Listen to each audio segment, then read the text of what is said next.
YouTube channel. Untuk yang baru saja bergabung atau yang belum kenal aku, kenalin, aku Hana. Dan hari ini aku mau share video ke kalian tentang perjalanan flight aku dari Padang, dari Bandara Internasional Minangkabau menuju Bandara Soekarno-Hatta di Jakarta. Seperti yang kalian tahu, karena kita lagi terdampak oleh pandemi COVID-19, pemerintah Indonesia mengeluarkan sebuah regulasi baru yang kemungkinan besar berlaku sepanjang masa pandemi ini. Nah, aku tuh pengen share ke kalian, mungkin teman-teman di sini punya kebutuhan untuk bepergian menggunakan pesawat, terutama ke kota Jakarta. Gimana sih proses melewati bandara, mengurus SIKM, surat izin keluar masuk kota Jakarta. Nah, di sini aku bakal jelasin ke kalian gimana sih prosesnya, seberapa lama, apa aja yang harus dipersiapkan. Tapi pertama-tama aku mau disclaimer dulu, ini sesuai dengan pengalaman pribadi aku, apa yang aku temui di bandara, apa yang aku rasakan ketika mengurus surat dan dokumen segala macam. Tapi semoga ini bisa membantu. Oke, pertama aku mau jelasin dulu kenapa aku bisa ada di Bukit Tinggi. Jadi aku itu emang stay di Jakarta karena aku kerja di Jakarta, tapi aku pulang ke Bukit Tinggi tanggal 8 atau 9 April 2020 sebelum masa PSBB berlaku. Dan kenapa aku pulang? Padahal memang pemerintah menyarankan untuk tidak bepergian, apalagi pergi keluar kota, dan gerakan di rumah saja itu memang sudah muncul pada saat itu. Tapi karena ada personal urgent matter, jadi aku memang harus pulang. Itu juga aku punya pertimbangan yang cukup panjang, yang cukup lama, dan akhirnya setelah berdiskusi dengan keluarga aku, akhirnya aku memutuskan untuk pulang. Nah, selama di rumah pun aku tuh nggak kemana-mana. Emang 3 bulan aku tuh stay at home dan nggak kemana-mana, literally nggak kemana-mana sama sekali. Nah, kebetulan aku juga WFH kan, jadi emang di rumah WFH terus, dan sekali lagi nggak kemana-mana. Kita harus memutus rantai penyebaran virus. Oke, next, setelah 3 bulan di Bukit Tinggi, akhirnya aku memutuskan untuk kembali ke Jakarta. Aku memutuskan kembali untuk ke Jakarta itu pas pertengahan bulan Juni, sekitar minggu kedua dan minggu ketiga. Nah, awalnya aku tuh bingung, ini gimana ya cara ngurusnya. Akhirnya aku nanya nih ke teman-teman aku yang udah berhasil sampai di Jakarta dengan regulasi baru yang diciptakan oleh pemerintah. Nah, akhirnya aku memulai nanya ke beberapa teman-teman aku, gimana sih prosesnya. Ternyata beda-beda nih, begitupun versi aku gitu. Jadi awalnya aku itu buka websitenya Pemprov DKI, aku cantumin di bawah ini, dan ada juga di description box. Nah, gimana sih prosesnya ini? Jadi ketika aku buka, kita juga disediakan panduan untuk orang-orang yang berdomisili di Jakarta tapi non KTP Jabodetabek, atau sebaliknya aku lupa banget. Tapi ini adalah yang aku temukan pada saat aku mau mengurus SIKM. Tapi 2 hari yang lalu aku cek lagi di websitenya, ini yang muncul seperti ini tampilannya. Jadi agak beda sebenarnya, tapi aku akan menceritakan yang ini, mungkin kalian bisa membandingkan dengan yang baru. Oke, pertama, aku membutuhkan surat pernyataan sehat dari aku pribadi. Jadi formnya ini, semua yang ada di sini itu kalian bisa download. Jadi kayak mereka kasih satu bulk dokumen gitu yang bisa kalian download. Akhirnya aku bikin surat pernyataan sehat dan itu ditandatangan dengan materai 6.000. Yang kedua, dokumen yang kedua itu adalah surat pernyataan bahwa kamu adalah penduduk kelurahan tersebut. Jadi penduduk kelurahan tempat kamu tinggal. Karena KTP aku masih KTP Sumatera Barat, jadi aku minta tanda tangan Bapak Lurah, tapi karena disebutnya di tempat aku itu adalah Wali Jorong, jadi aku minta tanda tangan Wali Jorong yang menyatakan bahwa aku itu adalah penduduk di sana gitu. Jadi tuh aku datang ke kantornya, minta tanda tangan, itu bermaterai di tanda tangan aku dan diketahui oleh Bapak Lurah atau Wali Jorong, dan harus dicap. Dan di template ini tuh nggak ada kopnya, jadi kalian bisa minta ke kelurahan atau ke Wali Jorong kop suratnya seperti apa, biar terlihat memang benar adanya surat ini dari kelurahan tempat tinggal kalian atau dari Wali Jorong itu. Nah, itu udah 2 dokumen nih, yang surat pernyataan sehat dan surat keterangan bahwa aku adalah penduduk hidup di tempat tinggal aku di Bukit Tinggi. Next, ketiga, aku urus surat pernyataan aku bekerja di Jakarta dari perusahaan aku. Jadi memang ada surat pernyataan yang menyatakan bahwa aku memang karyawan suatu perusahaan. Nah, itu aku dapatkan dari kantor aku. Kalian bisa minta ke kantor kalian, atau bahkan yang emang harus kuliah ke Jakarta, itu kalian bisa minta ke universitas kalian. Tapi ini tergantung kebijakan dari masing-masing instansi. Setelah aku mendapatkan surat pernyataan bekerja dari perusahaan aku, surat yang keempat ini adalah surat jaminan. Nah, surat jaminan ini adalah seseorang yang menjamin keberadaan kamu di Jakarta. Oke? Nah, orang-orang yang menjamin kamu ini boleh kerabat, boleh keluarga, atau boleh perusahaan kamu sendiri, dan itu kembali lagi kepada perusahaan kamu regulasinya seperti apa. Kalau aku itu memang mengajukan persyaratan sebagai perseorangan, atas nama perseorangan gitu, bukan atas nama perusahaan. Akhirnya itu membutuhkan surat jaminan yang ditandatangani oleh ketua RT dan RW di tempat tinggal aku di Jakarta, di kosan aku. Akhirnya aku minta kerabat aku untuk mintain tanda tangan ke Pak RT dan ke Pak RW. Akhirnya itu selesai. Berarti udah 4 surat ya. Surat sehat, wali jorong, terus kantor, terus jaminan. Nah, udah 4 surat ini. Kemudian syaratnya lagi adalah KTP. Jadi aku scan KTP aku foto, pas foto, berarti ada 7 ya.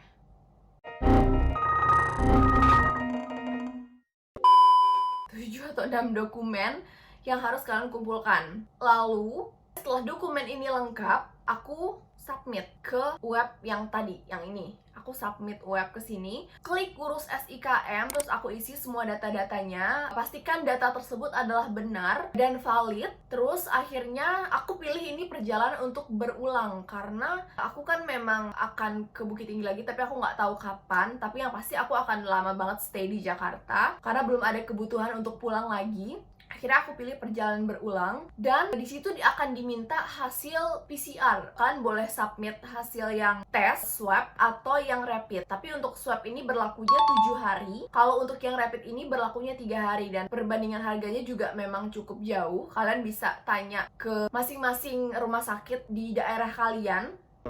Oke, jadi aku upload nih semua dokumen yang diminta, aku scan semuanya, dan juga hasil rapid atau swab kalian cantumkan di sana. Yang pasti tesnya harus negatif hasilnya. Kemudian kalian upload, dan surprisingly dalam jangka waktu 3 atau 4 jam langsung di-approve. Kayak, oh my god, karena aku mendapatkan beberapa cerita dari teman-teman aku, mereka tuh kayak pernah ditolak karena ada salah dokumen atau apa gitu. Dan aku seneng banget dokumen aku diterima dalam jangka waktu 3 jam. Akhirnya SIKM aku keluar, dikirim lewat email. Saran aku, karena tes rapid atau swab ini cuman berlakunya itu pendek ya, maksimal 7 hari, kalian harus menentukan tanggal keberangkatan kalian gitu. Nah, setelah SIKM di-approve, dan aku seneng banget, dan prosesnya juga sangat cepat. Dan pastikan kalau emang kalian mau itu segera di-approve, pastikan dokumen kalian tuh semuanya komplit. Oke? Dan mengisi data itu harus benar-benar teliti, karena ada teman aku yang persyaratannya itu untuk perjalanan berulang, tapi dia pilihnya perjalanan sekali gitu. Jadi kayak nggak match gitu kan. Jadi kalian harus pastikan itu dan benar-benar teliti isinya. Oke? Oh, satu lagi gue hampir kelupaan. Jadi aku tuh booking di aplikasi Traveloka. Nah, di aplikasi Traveloka itu, jadi kan aku kayak was-was gitu kan, karena apakah ini di reschedule apa enggak gitu kan. Takutnya aku udah sampai di bandara ternyata di reschedule. Makanya aku selalu pantengin si aplikasi Traveloka ini. Nah, terus aplikasi Traveloka ini ada nih katanya kita tuh harus download kayak form gitu dari maskapai. Info itu tentang data diri dan penerbangan gitu. Jadi itu tetap harus kalian isi, kalian bawa, di print, dan usahakan semua dokumen itu di printnya itu 3 kopian gitu loh. Jadi kalian nggak takut kekurangan gitu kan. Dan pastikan kalian selalu bawa pulpen. Itu penting banget sih. Jadi nggak minjem sana sini kan. Dan kebersihan tetap terjaga pastinya. Nah, terus next aku akhirnya beli tiket. Aku udah planning nih, misalkan aku pulangnya mau hari Jumat, aku akan hitung tuh tes rapid atau swab aku akan berlakunya tuh kapan abisnya gitu kan. Akhirnya aku memutuskan pulang balik ke Jakarta. Nah, terus di Bandara Padang di BIM, Karena aku juga dengar dari teman-teman aku kalau penerbangan itu kalian harus datang minimal 4 jam sebelum penerbangan, karena takutnya nanti banyak dokumen yang harus diisi. Nah kan aku waktu kondisinya emang nggak tahu seribet apa sih, harus kita urus seperti apa sih dokumen-dokumen di bandara gitu kan. Akhirnya ketika aku sampai di bandara, sebelum masuk, biasa kan kalau kita di bandara nih kan ucuk masuk itu kan ada pintu, jadi ada mbak-mbak yang ngecekin kalau lo punya tiket, ngerti kan maksud gue. Nah jadi sebelum kita masuk itu kita akan melewati 3 tahap. Tahap pertama adalah kalian itu harus mengisi, jadi kayak emang ada posko gitu di bandara, harus mengisi yang namanya lembar kesediaan karantina rumah atau perawatan di rumah atau isolasi diri. Jadi kita emang harus mengisi kesediaan. Nah di sini itu ada, ini aku sambil pegang, aku bacain ya. Ini tuh ada nama, umur, pesawat kita apa, terus kenapa, alasan kembali ke Jakarta, terus alamat asal, terus alamat yang dituju tuh kemana, terus kalian tanda tanganin, terus ini rapid test atau swab testnya tanggal berapa gitu kan. Satu lagi, kalau emang kalian belum punya tes swab atau rapid, nah di bandara BIM itu ada tes rapid, aku nggak tahu sih jangka waktu keluarnya berapa lama. Cuman kalau emang kalian mau tes rapid di sana, kalian harus datang lebih awal banget. Takutnya kan nanti antri, terus hasilnya lama keluar, takut nggak kekejar sama jam flight kalian. Nah terus setelah mengisi itu, kalian pegang tuh dokumen, terus kalian harus mengisi namanya dokumen EHAK. I don't know how to pronounce it, tapi tulisannya EHAK. Hak gini ya di sini. Nah, itu kalau untuk Android kalian bisa download di Google Play, Google Store.